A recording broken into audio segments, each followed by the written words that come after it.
Beritakanlah firman, siap sedialah baik atau tidak baik waktunya.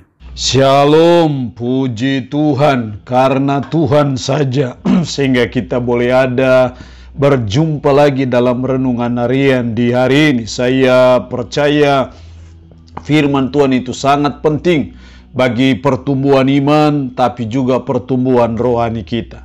Nats firman Allah yang menjadi renungan kita bersama di hari ini, saya ambil dari Amsal pasal 3 ayat 13 sampai dengan ayatnya yang ke-17. Secara khusus saya akan baca ayat 13 sampai dengan ayatnya yang ke-15. Firman-Nya berkata demikian. Berbahagialah orang yang mendapat hikmat, orang yang memperoleh kepandaian, karena keuntungannya melebihi keuntungan perak, dan hasilnya melebihi emas. Ia lebih berharga daripada permata. Apapun yang kau inginkan tidak dapat menyamainya. Demikian sabda firman-Nya hari ini yang mengajar dan menasihati kita manfaat memperoleh hikmat. Sangat penting sebagai umat, sebagai orang percaya untuk kita memperoleh hikmat dan berjalan sesuai dengan hikmat Tuhan dalam kehidupan kita. Dan saya percaya itu yang Tuhan mau dan Tuhan kehendaki dalam hidup saudara dan saya. Jadi kita terus belajar dan berusaha untuk kita terus memperoleh hikmat dan menjalani hidup sesuai dengan hikmat Tuhan itu, karena itu sesuatu yang sangat bermanfaat dalam hidup kita. Sebelum kita melihat apa manfaat memperoleh hikmat, kita coba memahami apa yang dimaksud dengan hikmat. Hikmat adalah kemampuan kita memahami firman, memahami kebenaran, dan menerapkan firman itu dalam hidup kita sehari-hari. Jadi bicara hikmat bukan sekedar memperoleh pengetahuan akan kebenaran, tetapi juga bagaimana menghidupi kebenaran itu dalam kehidupan kita sehari-hari. Maka kita disebut sebagai orang yang berhikmat.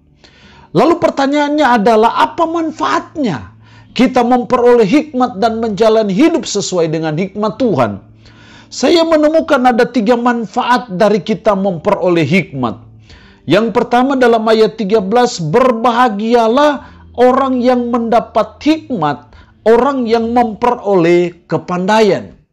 Siapa yang berbahagia menurut ayat ini? Yaitu orang yang mendapat hikmat.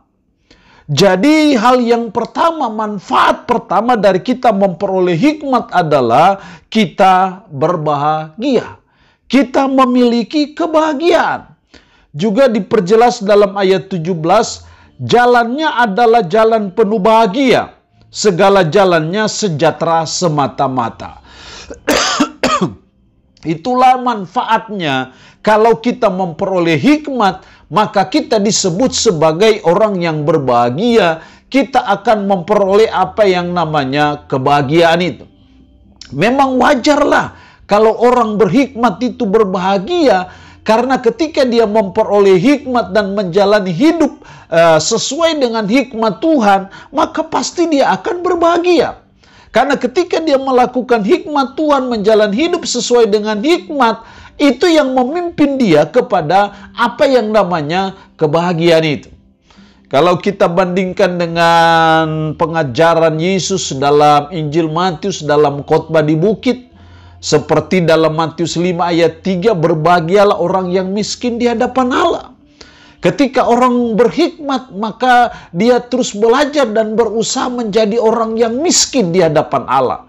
Sudah barang tentu miskin di hadapan Allah dalam konteks pasal 5 ayat 3 dari kitab Matius itu bukan miskin secara jasmani, tetapi miskin dalam roh.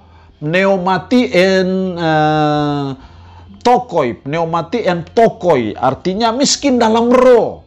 Miskin dalam roh artinya orang yang hanya bergantung sepenuhnya kepada Tuhan, hanya beriman sepenuhnya kepada Allah saja.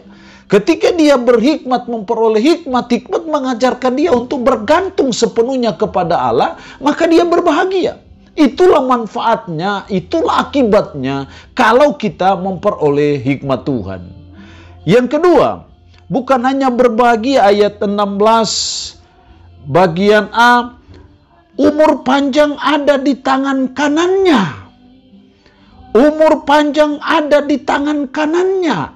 Dalam konteks ayat ini kita masih melihat bahwa ini hubungannya dengan orang yang memiliki atau mendapat hikmat.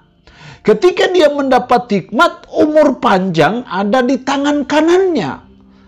Artinya apa? Manfaat kedua dari kita memperoleh hikmat adalah kita memiliki umur panjang. Kita panjang umur. Kenapa orang yang memiliki hikmat itu umur panjang? Karena hikmat itu yang memimpin dia menjalani hidup dengan baik. Bagaimana waktunya dia beribadah, dia beribadah. Waktunya dia bekerja, dia akan bekerja. Waktunya dia istirahat, dia akan istirahat. Waktunya dia berolahraga, dia akan berolahraga. Karena hikmat memimpin dia menjalani suatu kehidupan yang baik. Yang sesuai dengan kehendak Tuhan. Maka akhirnya dia akan umur panjang. Hikmat menolong dia, memimpin dia untuk bagaimana dia sebagai anak menghormati orang tuanya. Karena ketika dia menghormati orang tua, ada garansi firman. Orang yang menghormati orang tua, dia itu panjang umur, tapi juga berbahagia. Jadi itulah pentingnya kita memperoleh hikmat. Karena ketika kita memperoleh hikmat, maka umur panjang itu menjadi bagian hidup kita sebagai umat, sebagai orang percaya. Yang ketiga, manfaat kita memperoleh hikmat, masih dalam ayat 16 bagian B, di tangan kirinya kekayaan dan kehormatan. Di tangan kirinya, kirinya siapa? Yaitu orang yang memperoleh hikmat itu. Di tangan kirinya kekayaan dan kehormatan. Artinya bahwa dia juga memiliki kekayaan, memiliki kehidupan yang diberkati Tuhan. Baik dengan kekayaan ataupun kehormatan. Jadi manfaat ketiga dari orang yang memperoleh hikmat adalah dia memiliki berkat Tuhan. Yaitu kekayaan dan kehormatan itu. Jadi sangat penting sebagai umat, sebagai orang percaya untuk kita memperoleh hikmat dan menjalani hidup sesuai dengan hikmat. Dan kita tidak bisa memperoleh hikmat kalau kita tidak takut Tuhan. Karena permulaan hikmat itu takut akan Tuhan. Dan hikmat itu hanya bisa kita dapatkan ketika kita takut Tuhan. Dan kita mulai belajar secara rutin dan kontinu untuk mempelajari firman. Karena firman itu adalah hikmat Tuhan. Jadi semakin kita memahami firman secara baik dan benar, maka hidup kita semakin berhikmat dalam menjalani hidup. Dan ketika kita berhikmat, maka saya percaya kita memperoleh berkat Tuhan, yaitu kekayaan dan kehormatan. Itu menjadi bagian hidup kita sebagai umat, sebagai orang yang percaya. Allah punya firman ini memberkati kita dengan firman-Nya di hari ini. Amin. Mari kita berdoa. Puji syukur untuk kebenaran firman-Mu hari ini, yang mengajar dan menasihati kami manfaat memperoleh hikmat. Tuhan tolong kami supaya kami memperoleh hikmat dan menjalani hidup sesuai dengan hikmat Tuhan itu. Kami hanya memperoleh hikmat ketika kami takut akan Tuhan, kami sungguh-sungguh beriman kepada Allah di dalam Yesus Kristus, dan terus mempelajari firman. Karena firman adalah hikmat Tuhan itu sendiri. Kami semakin memahami firman secara baik, maka kami semakin memperoleh hikmat itu dan menjalani hikmat itu. Dan pasti manfaatnya bagi kami, kami akan berbahagia, kami akan umur panjang, dan kami diberkati Tuhan dengan kekayaan dan kehormatan. Roh-Mu yang kudus tanamkan dan meteraikan firman dalam hati dan pikiran kami, dan sanggupkan kami untuk bisa memperlakukan firman ini dalam hidup kami sehari-hari. Hamba mohon berkat bagi umat-Mu yang mendengarkan renungan harian di hari ini. Diberkatilah mereka ya Allah, yang sakit dalam nama Yesus Tuhan jamah. Tuhan sembuhkan dari sakit penyakit yang diderita. Terpujilah nama-Mu Tuhan. Dalam nama Tuhan Yesus Kristus kami berdoa. Amin. Shalom. Tuhan Yesus memberkati kita dengan firman-Nya di hari ini.